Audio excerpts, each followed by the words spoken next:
No início dos anos 90, a Nintendo não era apenas uma empresa de jogos.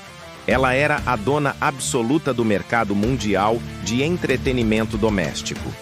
Em cada sala de estar, o encanador Mario reinava soberano. Com 90% do mercado, a Nintendo parecia uma força impossível de ser desafiada. Mas nos bastidores da Sega, o clima era de urgência. Eles tinham o hardware mais potente, o Mega Drive, mas faltava uma identidade icônica. O antigo mascote, Alex Kidd, era visto como infantil e datado. Ele não conseguia competir com o carisma e a precisão dos jogos de Miyamoto. O presidente da Sega, Hayao Nakayama, foi categórico. Ele exigia um Nintendo Killer, um personagem capaz de capturar a rebeldia da nova geração. A missão foi entregue à equipe AM8. A mesa de trabalho tornou-se um campo de batalha criativo, repleto de rascunhos descartados e ideias incomuns. O programador Yuji Naka buscava algo além do visual. Ele queria velocidade pura, um jogo que fluísse sem interrupções, desafiando os limites do console. Entre os conceitos, um coelho que pegava objetos com as orelhas foi rejeitado. Naka insistia. A mecânica precisava ser simples, rápida e agressiva. E foi quando Naoto Oshima desenhou um ouriço azul. Ele podia se enrolar em uma bola, transformando a própria velocidade em uma arma de ataque. Para garantir que o novo herói funcionasse globalmente, Oshima viajou até Nova York. Ele levou seus desenhos para o coração do mundo ocidental. No Central Park, ele abordou estranhos. Ele queria saber qual personagem os americanos preferiam. A resposta foi rápida e esmagadora: o ouriço azul. Sonic não era apenas um mascote. Ele era a personificação da atitude cool da década. Ele estava pronto para correr contra o tempo e a Nintendo. O lançamento de Sonic the Hedgehog mudou a indústria para sempre. Pela primeira vez, a hegemonia da Nintendo estava seriamente ameaçada pela velocidade. Esta é a história de como um pequeno ouriço azul se tornou um gigante, provando que, no mundo dos games, a velocidade é tudo. Sega, a anatomia do cool. Mickey, Clinton e o rei do pop.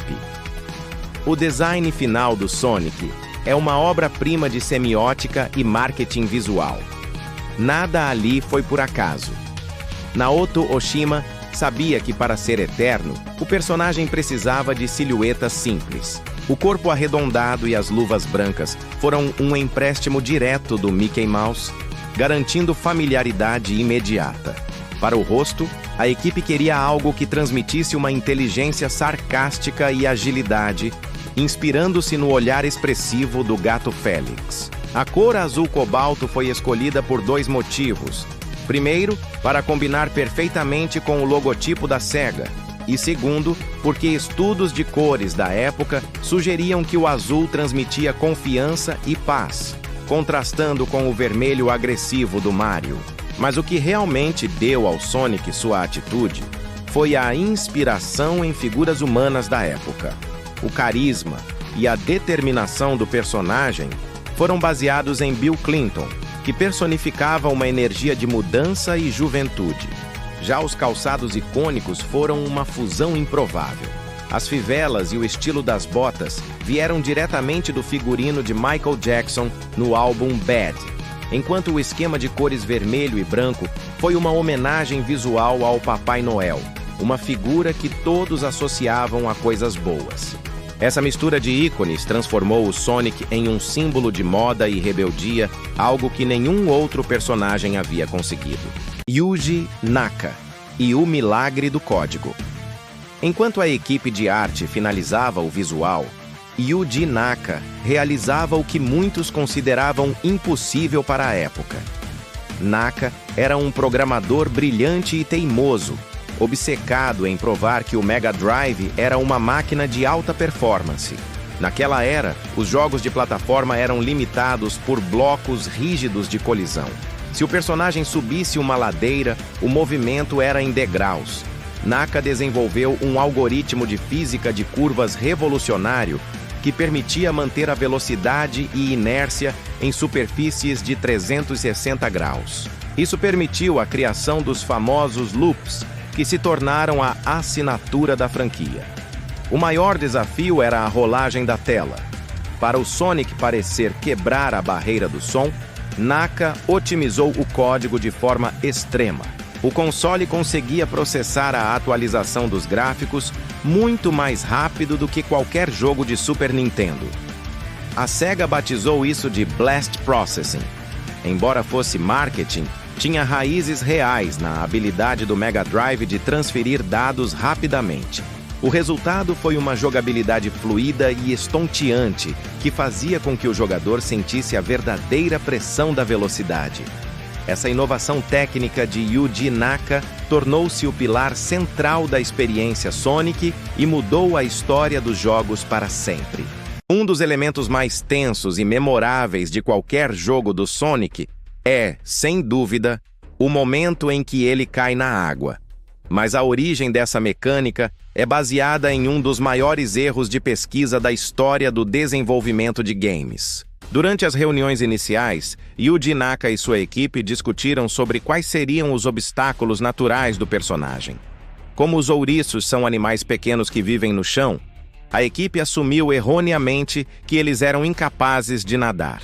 Acreditavam que se afogariam instantaneamente se entrassem em um rio. Por isso, Sonic foi programado para ser lento e vulnerável debaixo d'água. O impacto disso no design do jogo foi monumental. Como ele não conseguia nadar, a equipe precisou criar as bolhas de ar. Para aumentar a tensão, eles compuseram uma das músicas mais icônicas e aterrorizantes de todos os tempos, um tema de contagem regressiva. O tema acelera conforme o oxigênio acaba. O objetivo era criar um senso de urgência absoluto para o jogador. Anos depois, a equipe descobriu através de documentários que ouriços reais são, na verdade, excelentes nadadores naturais. No entanto, o erro já havia se tornado uma regra canônica, definindo a personalidade aquafóbica do Sonic para sempre. A Green Hill Zone não é apenas a primeira fase de um jogo, é o cartão de visitas de uma nova era tecnológica. No início dos anos 90, o Mega Drive precisava provar que era superior ao NES de 8 bits em todos os sentidos visuais. A equipe de arte usou uma paleta de cores saturadas, padrões de xadrez inspirados na arte surrealista e loops gigantescos para ostentar o console. Cada palmeira, cada cachoeira ao fundo e cada inimigo robótico foi desenhado para ser vibrante e limpo, fugindo dos tons marrons comuns da época. O objetivo era criar um mundo que parecesse um desenho animado jogável em alta velocidade. Para isso, a Sega tomou uma decisão ousada: contratar Masato Nakamura, o compositor e baixista da banda Dreams Come True, que era um verdadeiro fenômeno pop no Japão. Nakamura não escreveu apenas músicas de videogame. Ele compôs trilhas sonoras com estruturas pop, ricas em harmonias e linhas de baixo complexas. Ele explorou o chip de som Yamaha do Mega Drive de forma quase impossível, transformando melodias orquestrais em bips eletrônicos com alma. O resultado foi uma trilha tão viciante que as pessoas compravam o jogo apenas para ouvir as músicas, solidificando a Green Hill Zone. Ela se tornou o santuário sagrado da nostalgia gamer, um marco eterno na história dos videogames. Quando o Sonic chegou aos Estados Unidos, ele não foi apenas lançado.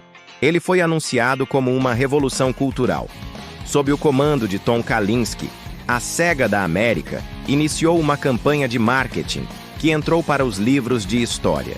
O slogan "Sega does what Nintendo don't" atacava diretamente a Nintendo, posicionando o Mega Drive como o console para adolescentes e jovens adultos.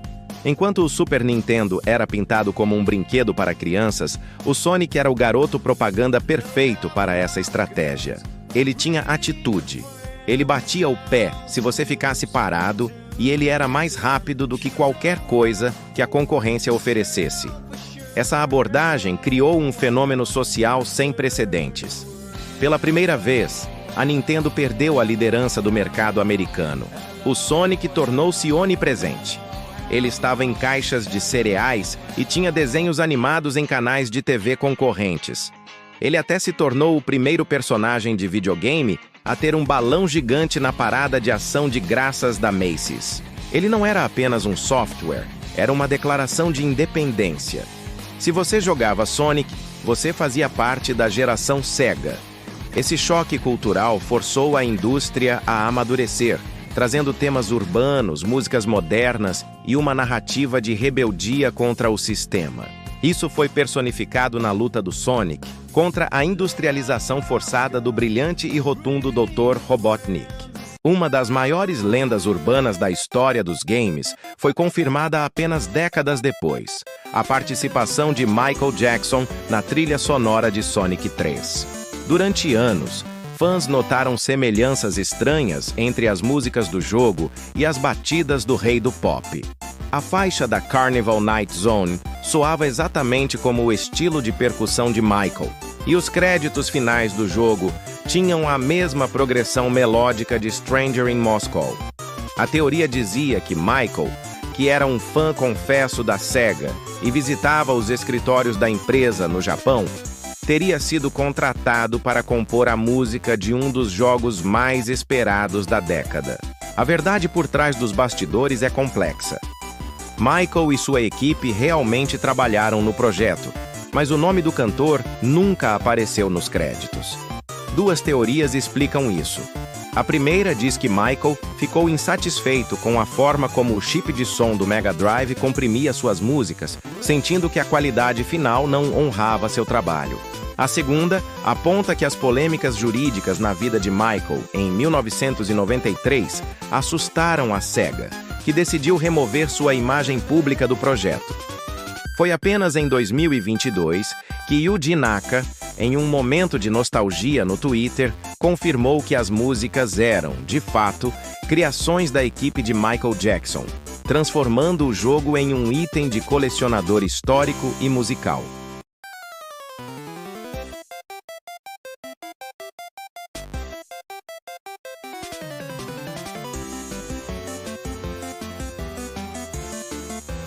Com o fim da era 16 bits, o Sonic enfrentou seu maior desafio: como sobreviver em um mundo de 3 dimensões. Enquanto o Mario fez uma transição perfeita em Super Mario 64, o Sonic sofreu com o cancelamento do ambicioso projeto Sonic X-Treme. Foi apenas no Dreamcast com Sonic Adventure que o personagem finalmente encontrou seu novo lar. Essa transição não foi apenas técnica, mas visual. O designer Yuji Uekawa redesenhou o mascote para o Modern Sonic. Ele ficou mais alto, com pernas e braços longos para acentuar o movimento. Ganhou olhos verdes expressivos e uma aparência muito mais estilizada e urbana, preparada para o novo milênio. Tecnicamente, o salto para o 3D foi um pesadelo logístico.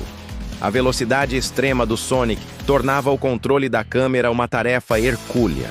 A solução do Sonic Team foi criar caminhos guiados e sequências cinematográficas pré-programadas que mantinham a adrenalina sem perder o controle. A famosa cena da baleia perseguindo o Sonic em Emerald Coast definiu o que seria a franquia: um espetáculo de ação visual constante. Essa fase modernizou o Sonic para uma nova geração que exigia narrativas complexas, dublagem profissional e trilhas sonoras de rock eletrônico. A trajetória do Sonic não foi feita apenas de vitórias. Em 2006, para celebrar os 15 anos da franquia, a Sega lançou Sonic the Hedgehog. O jogo, conhecido como Sonic 06 para o PlayStation 3 e Xbox 360, foi um desastre técnico monumental. Carregado de bugs, telas de carregamento intermináveis e uma história que tentava ser séria demais, ao ponto de incluir um beijo entre o Sonic e uma princesa humana. O fracasso quase enterrou a reputação da marca, forçando a Sega a repensar sua estratégia para os anos seguintes, focando em jogos de alta qualidade como Sonic Colors e Sonic Generations. Porém, o maior teste de resiliência veio em 2019, quando o primeiro trailer do filme live action do Sonic foi lançado. O design original era bizarro, com dentes humanos e proporções assustadoramente realistas. A internet explodiu em críticas e memes. Em um movimento sem precedentes, o diretor Jeff Fowler e a Paramount decidiram adiar o filme para refazer o design, ouvindo os fãs. Esse gesto de respeito resultou em um dos filmes de videogame mais bem-sucedidos de todos os tempos, provando que o carisma do Sonic é maior do que qualquer erro e que o público ainda tem uma conexão profunda com o Borrão Azul. Hoje, o Sonic é muito mais do que um simples personagem de videogame que coleta argolas douradas. Ele é um sobrevivente da guerra dos consoles, um ícone que permaneceu relevante mesmo após sua criadora, a Sega, parar de fabricar hardwares. Ele se tornou uma franquia multimídia de bilhões de dólares, abrangendo filmes de sucesso, séries de animação premiadas na Netflix e uma linha constante de quadrinhos. O Sonic representa a ideia de que a atitude, a inovação e a capacidade de se adaptar são fundamentais para a longevidade. Ele sobreviveu a transições tecnológicas, crises de design e mudanças drásticas no mercado consumidor.